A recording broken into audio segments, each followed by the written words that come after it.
Chapter 15, Swallowed Up. Yelling a command in Russian, Chernov raced into the street. Because of the now stalled traffic, he was able to make much faster time than Viktor and had gained considerable ground on his quarry by the time he entered Rue Debarcadere.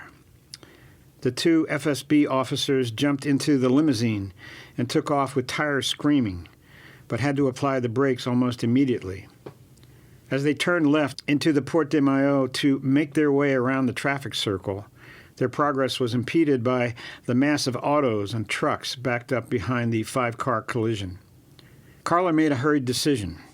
Pushing the button to retract the roof of the Volvo convertible, she backed out of the entrance to the Palais in the opposite direction from that which the Russians had taken. She then spun her car around and angled it across the oncoming traffic on the opposite side of the huge circle from the barely moving limousine, which had now disappeared from her view. Drivers swore and shook their fists at her, but because of the collision blockage, only a trickle of cars was getting through in her direction. After several near disasters, she had safely negotiated the head-on traffic and was able to turn the Volvo into the small street that Dr. Koryev and his pursuer had entered. By this time, Viktor was badly winded, and his legs were near paralysis. He seemed detached from himself, as though he were watching his own agonizing performance in slow motion from a distance. The briefcase was now an impossibly heavy burden, an unreasonable impediment to his escape. Whenever that thought surfaced, however, he gripped the precious case all the tighter and pushed on. Each time he twisted his head around to look behind him, he could see in growing panic that Chernov was gaining ever more rapidly. Should he take refuge inside one of the shops or cafes he was passing? No, Chernov would tear the place apart. If only there were a gendarme in sight, but this was a small street, and they weren't likely to patrol here. What could he do? Rue Debarcadere was too narrow to allow Carla to pass other vehicles. Fortunately, however, the sparse traffic was moving fairly well. 50 yards into the small street, she saw Dr. Pavlov, charging like a wild bull along the sidewalk just ahead on her right, bowling over pedestrians in his mad race to overtake the fugitive who was now almost within his grasp. Passing Pavlov, she pulled along a nearly spent Dr. Koryev. Face contorted with terror and the agony of extreme fatigue, he had scarcely the strength to carry the heavy briefcase any longer, but he still clutched it desperately, as though he would rather die than abandon it. Honking her horn and waving to him from the open convertible, Carla yelled, "Dr. Koryev! Dr. Koryev!" She was directly beside him now and slowed the car to match his exhausted pace. "Get in! Hurry!" Viktor had no idea who this young woman might be, but she was his only hope. Staggering into the street, he threw his precious burden into the open auto and with his last remaining strength dove in after it, with Chernov now only a few paces behind. Just as Carla pushed the gas pedal to the floor, the colonel, with a superhuman leap, grasped the back seat and hung on with a grip of steel. Legs flailing empty air, trying desperately to find the bumper for support, Chernov struggled against the acceleration of the vehicle to pull himself inside. For one mad moment, Viktor attempted to batter his pursuer with the briefcase, but his strength was gone. "Drop to the floor!" screamed Carla. Still accelerating, she entered the tight circle of Place Ferdinand at more than 70 kilometers per hour and made a sharp turn to the left onto Rue Brunel. The car skidded crazily, throwing the rear around and slamming the right wheel up against the curve. The force was too great even for Colonel Chernov's brute strength. He lost his precarious grip and flew through the air. Caroming off the top of a sidewalk cafe table, the colonel crashed through a plate glass window. The careening car tilted, nearly turned over, then righted itself as Carla regained control and sped away. Through the rearview mirror, she saw the Russian limousine enter Place Ferdinand and pull to a stop at the curb where she had shaken off Koryev's pursuer. The driver and his companion leaped out. They were half carrying a staggering and badly bleeding Dr. Pavlov back to their vehicle when Carla lost sight of them as she made a sharp right turn onto Boulevard Perrier. Almost immediately she turned right again, this time onto the equally broad Avenue de Tournai. At last she breathed a sigh of relief. "We're going to make it! We're going to make it!" she shouted happily. In a state of shock, Viktor was crouched on the back floor. He was still clutching the briefcase, his chest heaving in agony. "The American Embassy," he managed to gasp. "That's where I'm headed. Don't worry. It's a straight shot and not far." Carla knew Paris almost as well as she knew Washington, D.C. Just past Place de Tournai, the avenue narrowed and became Rue de Faubourg Saint-Honoré. She followed its slightly skewed route as far as it went. Viktor pulled himself up onto the back seat and slumped against it, still gasping for breath. Every few moments he turned his head fearfully to search the traffic behind them for signs of their Russian pursuers. They were nowhere to be seen. Turning right at last onto Rue Royale, Carla exclaimed exuberantly, "We've got it made. They can't catch us now." For Viktor, the terrifying nightmare had metamorphosed into the surrealist numbness of a dream. Directly ahead, in the center of Place de la Concorde, his eyes focused in surprise upon a huge Egyptian obelisk towering above the traffic. It all seemed unreal, like turning the pages of a school book to see once again a picture of this 3,000-year-old treasure of Ramses II, brought from Luxor's ancient temple, growing rapidly larger in his vision. Was this actually happening?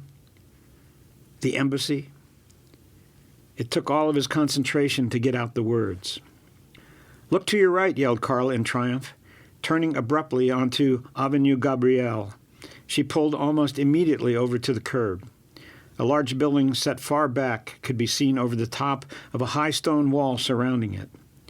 There was an entrance for autos leading to a circular drive going up to the front of the building, but the heavy metal entry gate was closed. On either side of it paced a member of the French gendarmerie holding a submachine gun. A brass plaque on the wall read, "Number 4, Avenue Gabriel, American Embassy." The defector from the Russian Federation could not hold back a sob of relief.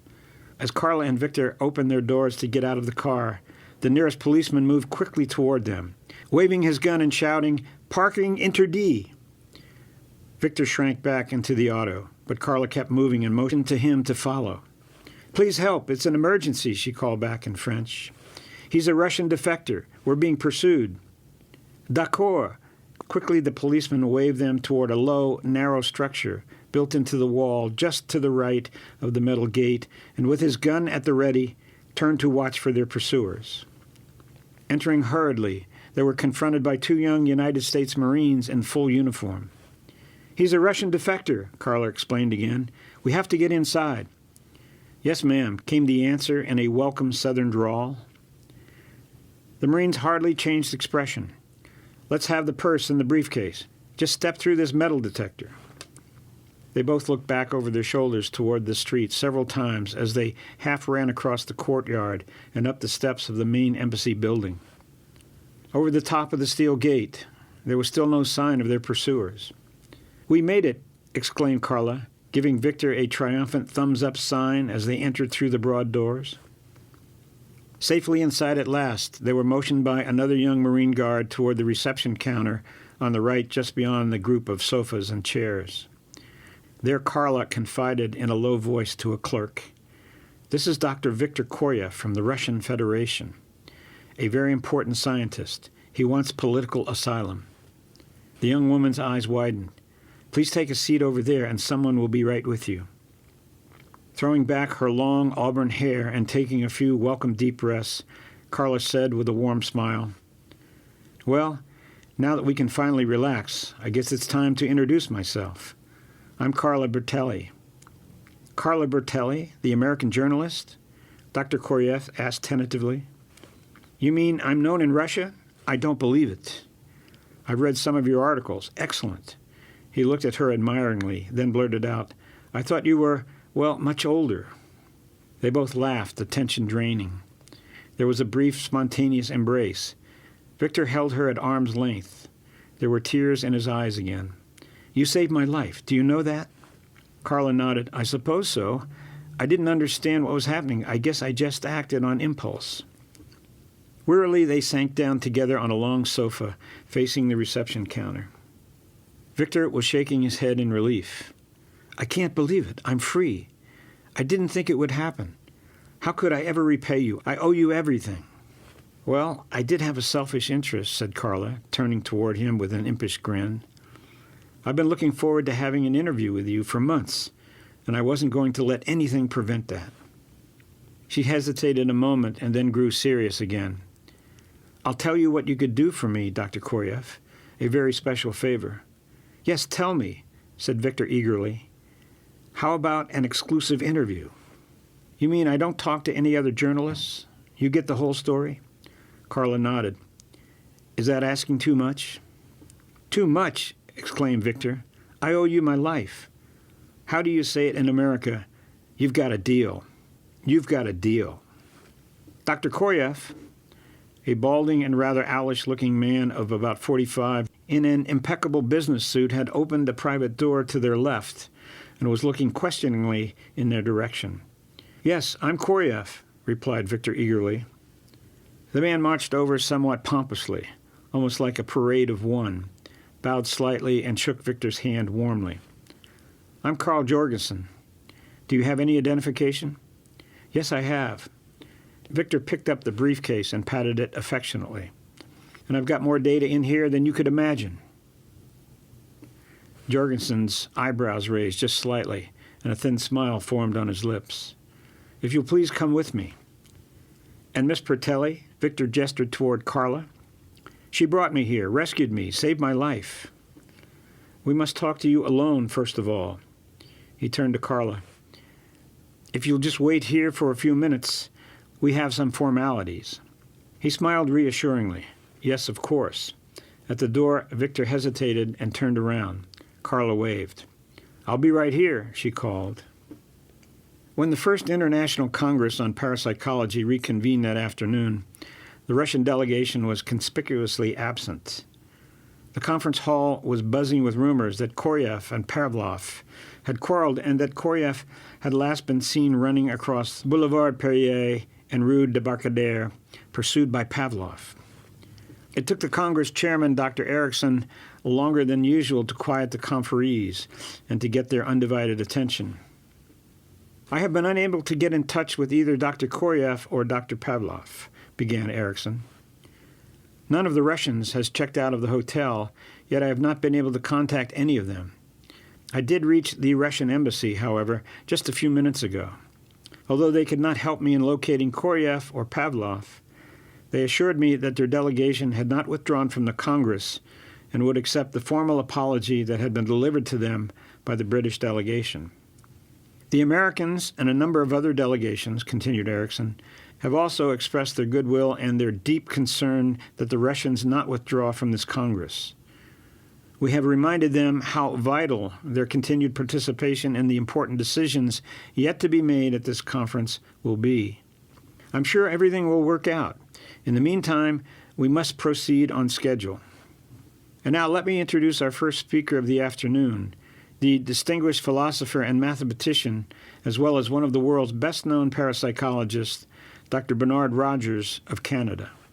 The brief applause was quickly enveloped by the solemn hush of anxiety that still hung like a pall over the conference.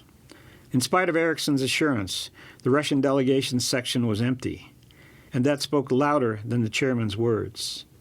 So somber was the atmosphere that Rogers wondered, as he looked up from his notes and cleared his throat to speak, whether his audience would be able to forget the present crisis and actually hear the important points he had to make. "The title of my paper is Psychic Applications in the Search for Extraterrestrial Intelligence," he began. "As we all know, the existence of extraterrestrial intelligences somewhere, and probably in millions of locations throughout the universe, is no longer doubted by most space scientists. The only question is how to make contact with them. The basic problem, obviously, is the vast distances over which contact must be made." It was at that point that the thoughts of Dr. Frank Leighton, who had begun to listen with great interest, was interrupted by a messenger presenting him with a United States Embassy envelope and a receipt form to sign. Intrigued as to what it could contain of such urgency, He hastily tore it open and read the message within, whistling softly under his breath as he took in its importance. As Leighton's concentration was drawn into the message he was reading, the Canadian's speech became muted, as though it were reaching him from another dimension. Traveling at 1 million miles per hour, 40 times present capabilities, but perhaps conceivable in the not-too-distant future, it would take 30,000 years for visitors to reach Earth from the nearest solar system, 4.5 light-years away. Our galaxy is 100,000 light-years across, and it is 15 times that distance to the next galaxy. Obviously, the likelihood of face-to-face physical contact with beings from other planets is too remote to take seriously. I certainly wouldn't stay awake nights thinking about what to do if it should happen. Even radio contact would take a 9-year round trip to the nearest solar system, and hundreds or thousands of years to any really likely locations where intelligent life might exist within our own galaxy, to say nothing, of course, of the millions of years it would take for radio contact with those in other galaxies. I don't want to hold Carl Sagan's memory and his successors and the entire search for extraterrestrials, to which the world's governments have committed tens of millions of dollars, up to ridicule. But you can see that some other approach is needed. Nor do I need to tell you the one way that the problem posed by these vast distances can be eliminated. Of course, I'm talking about psychic contact. There's another even more intriguing possibility, that there are not only extraterrestrial intelligences out there, but extra-dimensional intelligences as well. Exactly what this means in technical terms need not concern us at the moment, so long as we are convinced that it is a viable scientific possibility, which I have no doubt that it is. That this subject is of the utmost importance and urgency. Catching the attention of the American delegation's vice chairman seated next to him, Leighton leaned over and whispered in his ear, "There's an emergency. I have to fly immediately to Washington, D.C. Please take over for me, will you? Fortunately, I don't deliver my paper until Friday and hope to be back by then. If not, I hate to put that burden on you, but would you mind giving it for me?" "I'll do my best," was the whispered response. Leighton pulled a file folder from his briefcase and handed it to the obliging colleague. "It's all typed in final order, no handwritten notes." He shut the briefcase and, with a whispered word in the ear of another colleague, walked quickly out of the conference hall. Carla looked impatiently at her watch for at least the 10th time in the last 5 minutes. Dr. Koryev had been behind that closed door for more than 2 hours. Had something gone wrong? She went to the reception desk. The 2 young women who had been there when she and Koryev had come in had been replaced by 2 others. One of them looked up and smiled pleasantly as Carla approached. "May I help you?" "Well, I hope so. I brought someone in here nearly 2.5 hours ago, and I've been waiting. I was told it would only be a few minutes." "Well, let me check for you. What kind of business did this person have, and who were they seeing?" "He was a very important Russian scientist, a defector. He needed political asylum." "I don't recall any such person. We've had nothing like that since Iron Curtain days. No one defects anymore." "You weren't here when we came in. Anyway, a Mr. Jorgensen, I believe it was Carl Jorgensen, took him through the door right over there. Said it would be a few minutes and asked me to wait. I've been waiting and waiting." "Could you check to see what is happening with Dr. Viktor Koryev, that's his name, and how much longer it's going to be?" "Certainly." She picked up a phone and dialed. "This is Arlene out in front. There's a lady here who says she brought in a Russian defector a couple of hours ago, a Dr. Viktor Koryev. Do you have any information I can pass on to her? She's been waiting." The receptionist put down the phone. "He's going to check and let me know. It could be a few minutes. Why don't you just sit down again?" "Thanks, but I'll stand." A growing feeling inside that something had gone terribly wrong.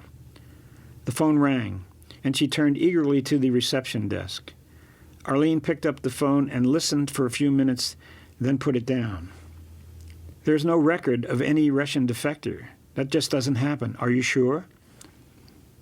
"What do you mean, am I sure? I brought him in here myself. Arlene looked sympathetic and genuinely puzzled. That was the ambassador's secretary. Believe me, if any Russian had come in here, she would know. I don't care what she says, returned Carla evenly, leaning over the counter. She's lying. I brought Dr. Koryev in here myself. Let me assure you, no one lies around here. Certainly not the ambassador's personal secretary. This is incredible. I want to talk to Carl Jorgensen. Get him out here. I don't think Dr. Jorgensen has been in today. He usually doesn't come in on Thursdays. Get him out here now. Shaken, Arlene picked up the phone again and dialed. After a brief conversation, she held it away from her ear and said to Carla, "Just as I told you, Carl Jorgensen has not been in all day. In fact, he's gone back to Washington. Listen to me. Jorgensen or no Jorgensen, I don't care. Get someone with authority out here to talk to me." Arlene said a few hushed words into the phone. About 2 minutes later, the same private door opened and another well-dressed and polished embassy-type gentleman called to her. "Miss Bertelli?" "Yes." Carla hurried over to him. "What have you done with Koryev?" He had shut the door behind him and stood with his back against it. "I think the receptionist has told you that we've never heard of a Dr. Viktor Koryev. Has she not? And we both know that's a blatant lie." His face reddened. "Those are harsh words, Miss Bertelli. I could call you a liar, too. My word against your word. Is that the game?" Carla's eyes were flashing. "How do you know my name?" He hesitated. "You gave it to the receptionist." "I did not, and she mentioned no name on the phone." Carla drew a deep breath. She stared at him contemptuously. "Look, I'm not a nobody. I happen to be a very well-known journalist with a photographic and indelible memory that's been recording everything. Don't be a fool. The Russian government will officially deny that he's missing. You've got no story." "You're right. I'm not publishing anything until I have the whole story, and I'll get it. Good luck. I saved Dr. Koryev's life. I'm sure you know that he promised me an exclusive, and I'm holding him and the U.S. government to that promise. Don't forget it, and remember this too. I know where Dr. Koryev is being taken, and if he's not treated fairly, I promise you, the whole world is going to know."